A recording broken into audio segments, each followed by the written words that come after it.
Assalamualaikum warahmatullahi wabarakatuh.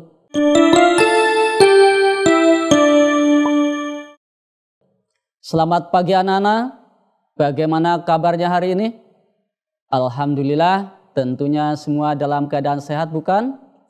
Nah, anak-anak, pada kesempatan pagi hari ini kita akan belajar bersama kembali tentang pembelajaran tematik kelas 4. Tema 3, peduli terhadap lingkungan.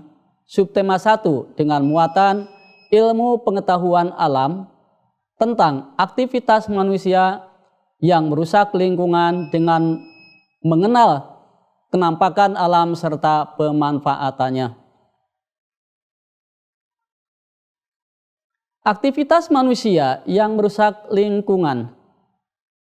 Anak-anak, kehidupan manusia tidak terlepas dari lingkungannya. Manusia membutuhkan lingkungan untuk memenuhi kebutuhan hidupnya. Manusia membutuhkan tanah untuk bercocok tanam dan mendirikan bangunan. Namun, kadang manusia memanfaatkan lingkungan secara berlebihan, kurang memperhatikan dampak yang ditimbulkan dari kegiatan tersebut. Akibatnya, lingkungan menjadi rusak. Berikut beberapa kegiatan manusia yang dapat merusak lingkungan. Pertama, penebangan dan pembakaran hutan. Lihat anak-anak, gambar berikut adalah orang yang sedang menebang hutan dan membakar hutan. Manusia sering menebang pohon-pohon di hutan untuk memenuhi kebutuhan sehari-hari. Manusia juga sering membakar hutan untuk digunakan sebagai lahan pertanian atau lahan pemukiman. Kegiatan manusia ini dapat mengakibatkan kerusakan lingkungan. Yang kedua, membuang sampah sembarangan. Perhatikan gambar berikut ini, orang-orang yang sedang membuang sampah di pinggiran jalan dan membuang sampah di sungai. Nah, sebagian besar aktivitas manusia atau sebagian besar aktivitas yang dilakukan manusia pasti menghasilkan sampah atau limbah, mulai dari limbah rumah tangga, pertanian, transportasi, sampai limbah industri. Sampah yang dibuang sembarangan akan merusak ekosistem tanah ataupun sumber air seperti sungai. Selain itu, pada saat musim hujan, sampah yang menyumbat akan menyebabkan banjir. Yang ketiga, perusakan terumbu karang. Di sini ada dua gambar, yang satu terumbu karang yang masih utuh dan masih bagus, yang satunya adalah terumbu karang yang sudah rusak. Nah, terumbu karang adalah hewan laut yang tumbuh bersama membentuk koloni di dasar laut. Terumbu karang merupakan habitat bagi hewan-hewan kecil di laut seperti ikan, udang, kepiting, dan kura-kura. Rusaknya terumbu karang akan menyebabkan hilangnya tempat tinggal hewan-hewan tersebut. Yang keempat, pembukaan lahan untuk pemukiman. Lihat anak-anak, di sini ada lahan yang produktif, namun di situ pula didirikan bangunan-bangunan atau pemukiman. Nah, tempat tinggal merupakan salah satu kebutuhan dari kebutuhan dasar manusia. Seiring dengan bertambahnya jumlah penduduk, kebutuhan tempat tinggal tentu semakin meningkat. Akibatnya terjadi alih fungsi lahan-lahan pertanian menjadi lahan pemukiman yang mengakibatkan berkurangnya hutan dan lahan pertanian. Yang kelima, yaitu penggunaan bahan-bahan kimia dan pestisida secara berlebihan. Nah, di sini pula ada gambar petani yang sedang menyemprot padi dan ada gambar obat-obatan atau pestisida. Contoh penggunaan bahan kimia adalah penggunaan dengan sebagai bahan pembersih deterjen yang menghasilkan busa yang dapat mencemari lingkungan. Selain deterjen, penggunaan pestisida yang beracun dapat membunuh makhluk hidup di sungai, bahkan merusak lahan pertanian itu sendiri. Nah, anak-anak, jadi aktivitas manusia yang dapat merusak lingkungan diantaranya adalah 1. Penebangan dan pembakaran hutan. Yang kedua, membuang sampah sembarangan. Yang ketiga, perusakan terumbu karang. Keempat, pembukaan lahan untuk pemukiman. Dan yang kelima, penggunaan bahan-bahan kimia dan pestisida secara berlebihan. Anak-anak, selanjutnya kita akan mengenal kenampakan alam dan pemanfaatannya. Indonesia adalah salah satu negara kepulauan yang memiliki dataran dan wilayah perairan yang lebih luas. Kenampakan alam atau bisa disebut bentang alam adalah sesuatu yang dibentuk oleh peristiwa yang ada di alam. Kenampakan alam dapat dilihat pada permukaan bumi yang meliputi wilayah daratan dan perairan. Berikut adalah kenampakan alam dan manfaatnya. 1. Dataran tinggi. Ini adalah gambaran dari dataran tinggi. Dataran tinggi adalah merupakan permukaan bumi yang memiliki ketinggian lebih dari 500 meter di atas permukaan laut. Dataran tinggi dimanfaatkan sebagai lahan perkebunan seperti teh, kopi, sayur-sayuran, bunga, serta peternakan. Mata pencarian penduduk di daerah dataran tinggi umumnya menjadi petani, peternak, dan penyedia jasa penginapan. Yang kedua, pantai. Lihat anak-anak, ini ada pantai yang cukup indah. Nah, pantai merupakan daerah yang berbatasan langsung dengan laut. Pantai ada yang landai dan ada juga yang terjal. Pantai yang landai biasanya dijadikan sebagai objek wisata serta olahraga air. Misalnya, Pantai Kuta di Bali, Pantai Parangtritis di Yogyakarta, Pantai Losari di Makassar, dan Pantai Pangandaran di Jawa Barat. Dan masih banyak lagi pantai-pantai yang lainnya. Pantai terjal, wilayah di dekat pantai terjal biasanya terdapat gua-gua. Gua-gua ini biasanya menjadi habitat burung walet yang sarangnya dapat dimanfaatkan sebagai bahan makanan ataupun obat-obatan. Pantai terjal dengan gua yang dihuni burung walet kita temui di Pantai Karangbolong di Jawa Tengah. Pada umumnya penduduk pantai bermata pencaharian sebagai nelayan, namun ada juga yang menjadi petani tambak, pengrajin hiasan, kerang, dan penyedia jasa penginapan. Yang ketiga, dataran rendah. Ini adalah gambar dari dataran rendah.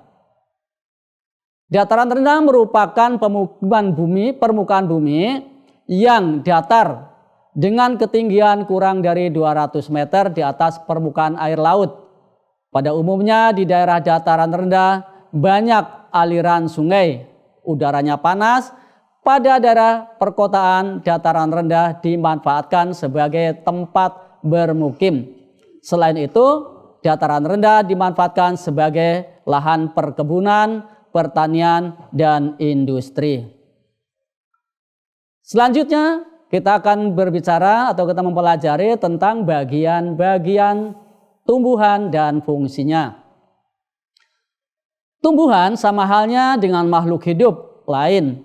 Tumbuhan memiliki beberapa bagian, masing-masing bagian tumbuhan memiliki fungsi yang berbeda. Anak-anak, yang pertama, bagian daripada tumbuhan adalah akar. Secara umum akar terdiri atas akar utama, cabang akar, dan rambut akar. Akar utama merupakan bagian akar yang cukup besar, berbentuk mengerucut dan tumbuh lurus menembus tanah. Pada akar utama tumbuh cabang akar dan rambut akar. Bagian akar tumbuhan mempunyai perbedaan bentuk antara tumbuhan satu dengan yang lainnya. Ada beberapa jenis akar pada tumbuhan, di antaranya akar tunggang. Akar tunggang merupakan akar utama yang tumbuh terus-menerus menjadi akar pokok. Akar tunggang dimiliki oleh tumbuhan jenis dikotil atau tumbuhan berkeping dua. Perhatikan gambar tumbuhan yang berakar tunggang. Nah, anak-anak perhatikan akar tunggang yang dimiliki oleh tumbuhan yang berkeping dua. B. Akar serabut. Akar serabut merupakan akar yang berbentuk serabut, berukuran kecil-kecil. Akar tersebut tidak memiliki akar utama, sehingga ukuran akar yang satu dengan yang lainnya relatif sama. Akar tersebut umumnya terdapat pada jenis tumbuhan monokotil atau tumbuhan berkeping satu. Coba perhatikan gambar berikut adalah gambar akar serabut. Nah, anak-anak, yang ketiga, akar adventif atau C, akar adventif. Akar adventif atau akar tumbuhan merupakan akar khusus yang tidak tumbuh pada tempatnya. Akar adventif dapat tumbuh pada setiap bagian tumbuhan. Berikut beberapa jenis akar adventif. Pertama, akar gantung. Akar gantung berfungsi untuk mengambil uap air dari udara. Contohnya adalah pada pohon beringin. Coba perhatikan gambarnya. Ini adalah contoh daripada akar gantung. Yang berikut adalah akar napas. Akar napas muncul dari permukaan tanah atau lumpur. Akar ini berfungsi untuk bernapas dan mengeluarkan zat tertentu. Contohnya pada pohon bakau jenis api-api. Ini contohnya, anak-anak, adalah tumbuhan bakau yang akarnya muncul ke permukaan. Yang berikut, akar tunjang. Akar tunjang tumbuh dari bagian bawah batang ke segala arah. Akar ini berfungsi sebagai penahan tumbuhan agar tidak roboh. Contohnya pada pohon pandan atau buah merah. Lihat juga, ini adalah gambar akar tunjang. Berikut akar perekat. Akar perekat tumbuh di sepanjang batang. Akar ini berfungsi untuk menempel pada kayu, tumbuhan lain atau tembok. Contohnya adalah pada tumbuhan lada dan sirih. Perhatikan pula gambarnya. Ini adalah salah satu contoh daripada akar perekat. 2. Batang. Batang tumbuhan dapat digolongkan menjadi 3 jenis, yaitu batang kayu, batang basah, dan batang rumput. A. Batang kayu. Batang kayu memiliki tekstur keras, kuat, dan memiliki kambium. Kambium ini yang membentuk kulit batang. Contohnya batang kayu adalah pohon, banyak kali pohon mangga, pohon jambu, dan pohon-pohon yang lainnya yang sifatnya teksturnya keras. B. Batang basah atau lunak. Batang lunak memiliki tekstur yang lunak, berair, tidak keras, dan mudah dipotong. Contohnya, nah ini ada bunga pacar dan sayuran. Ya. Ini adalah contoh daripada batang basah atau batang lunak. Selanjutnya, batang rumput. Batang rumput memiliki tekstur tidak keras dan tampak beruas-ruas. Seringkali bagian dalam batang berongga. Contohnya adalah batang padi, jagung, dan tanaman jenis rumput-rumputan. Ada serai, ada padi, dan jagung. 3. Daun.